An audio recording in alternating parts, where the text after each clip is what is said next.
Attendez-nous là-bas, on arrive. Demain, c'est notre tour. J'espère que l'Atlético de Madrid, c'est tocard là aussi, vu que eux, ils connaissent que le Real Madrid.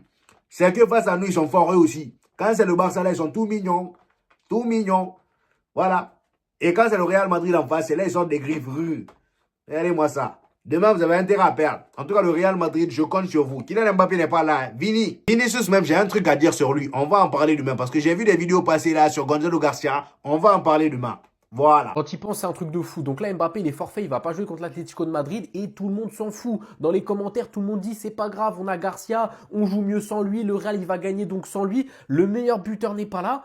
Et les Real Madrid, les supporters, personne n'est inquiet. Pourtant, quand tu vois des stats comme ça, 59 buts pour Mbappé en 2025, il largue tous ses coéquipiers. Tu te dis, mais non, tu es obligé de l'avoir dans ton équipe pour gagner. C'est comme à l'époque de CR7. Il n'y avait aucun débat. Quand tu savais que CR7 était blessé, les supporters de Madrid, ils étaient en stress, surtout dans des gros matchs. Ils voulaient absolument qu'il soit là. C'est vrai que malgré tous ses buts, et on parle d'un mec qui marque autant que CR7, et ben moi, je trouve que le Real Madrid est plus fort sans lui. C'est vrai que quand tu les vois jouer sans lui, j'ai l'impression que toute l'équipe se défonce à 100%. On dirait limite qu'ils veulent prouver que sans Mbappé, ils sont plus forts. Tu les vois courir partout sur le terrain. Tu sens qu'il se passe quelque chose. Alors que quand il y a Mbappé, surtout dans les grosses rencontres contre des grosses équipes, eh ben, je sens le Real Madrid moins fort. C'est pour ça que quand tu réfléchis, il y a un vrai problème au Real Madrid. C'est un truc inédit. Tu préfères mettre Garcia que Mbappé, un mec qui te met 60 buts à l'année. C'est du jamais vu. Normalement, un mec qui t'apporte autant offensivement, t'es forcément plus fort avec lui. Mais là, c'est vrai que sur le terrain, on dirait l'inverse.